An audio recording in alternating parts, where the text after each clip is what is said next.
आज हम सुनेंगे एक गरीब पिता की गरीब बेटी की आत्मकहानी। एक गरीब पिता अपनी बेटी को बहुत ही मुश्किलों से पढ़ाता है। उसकी बेटी बहुत अभी छोटी रहती है। वह अपनी बेटी से वादा करता है कि वह 10वीं क्लास में फर्स्ट आएगी तो उसे शहर के सबसे बड़े 5 स्टार होटल में पाव भाजी खिलाएगा। इस तरह से देखते देखते उसकी लड़की 10th क्लास में फर्स्ट क्लास आती है।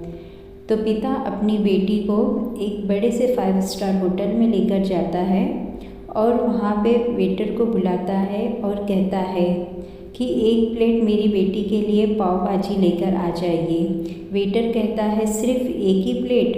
कहता है हाँ, आज मेरी बेटी 10th क्लास में फर्स्ट क्लास आई है, तो मैंने इनसे अपनी बेटी से वादा किया था कि जब वो फर्स्ट क्लास आएगी तो मैं उसे पाव भाजी खिलाऊँगा, तो आप 1 ही प्लेट लेके आइए। वेटर उन दोनों को देखता है और अंदाज़ा लगाता है कि ये काफ़ी गरीब हैं। वह अपने मालिक के पास जाता है और अपने मालिक से कहता है, सर आप मेरी सैलरी में से मेरे पैसे काट लेना, लेकिन मेरे तरफ से 1 पाव भाजी का और ऑर्डर मैं दे देता हूँ। सेठ बोलता है, एक काम करो, पाव भाजी का ऑर्डर मेरे तरफ से कर दो और कुछ मिठाइयाँ भी उस बच्ची के लिए लेके जाना और बिल का पैसा उनसे लेना नहीं।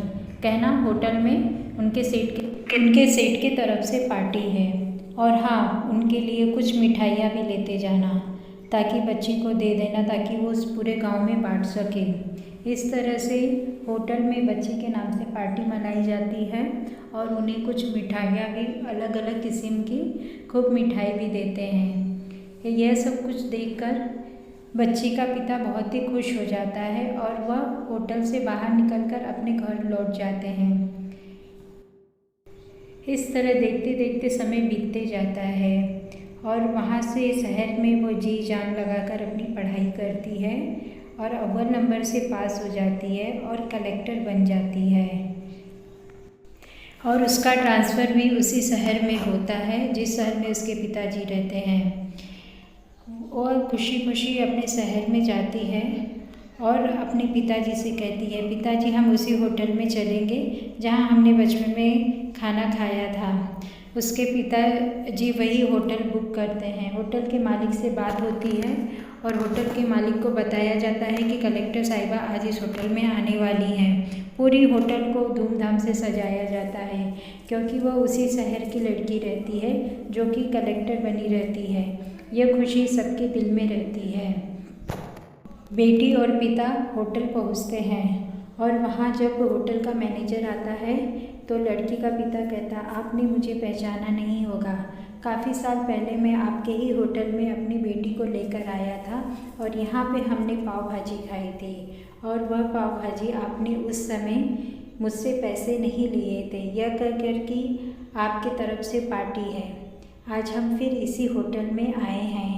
आप लोगों के आशीर्वाद से मेरी बेटी अब कलेक्टर बन गई है, तो हम इस होटल में आए हैं फिर से। होटल का मैनेजर को सुन के आश्चर्य होता है और वह कहता है, मुझे बहुत खुशी है कि आप लोग हमें भूले नहीं हैं। और लड़की कहती है, हाँ मैं वो दिन भी नहीं भूली हूँ, इसीलिए आज हम इस होटल में आए हैं और इस होटल में आज हमारे तरफ से सबके लिए पार्टी रहेगी। तो होटल का मालिक सबको अनाउंस करता है कि सबको फ्री खाना रहेगा होटल के तरफ से। होटल का मालिक उसकी बेटी की बहुत तारीफ़ करता है, कहता है कि यकीन नहीं हो रहा है कि ये वही बच्ची है, इतना मेहनत करके जो कलेक्टर बन गई है। सच में मेहनत का फल बहुत ही मीठा होता है। तो दोस्तों, ये कहानी से हमें ये सीख मिलती है कि हमें कभी भी किसी गरीब का मजाक नहीं उड़ाना चाहिए। अगर कोई गरीब हमें दिखाई दे, मजबूर हो, तो उसकी मदद करनी चाहिए। क्या पता समय कब बदल जाए, कौन गरीब हो जाए और कौन अमीर हो जाए।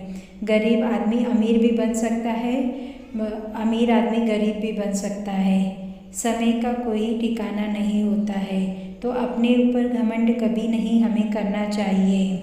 हाँ, जहाँ तक हो सके दूसरों की हमें मदद कर देनी चाहिए। तो दोस्तों ये कहानी आप लोगों को कैसी लगी? अगर मेरी कहानी आपको पसंद आए तो प्लीज़ मेरे चैनल को लाइक सब्सक्राइब ज़रूर कर दीजिएगा, बेल आइकन दबा दीजिएगा ताकि आपको दूसरी स्टोरी मेरी मिल जाए। तो थैंक यू दोस्तों, राधे राधे।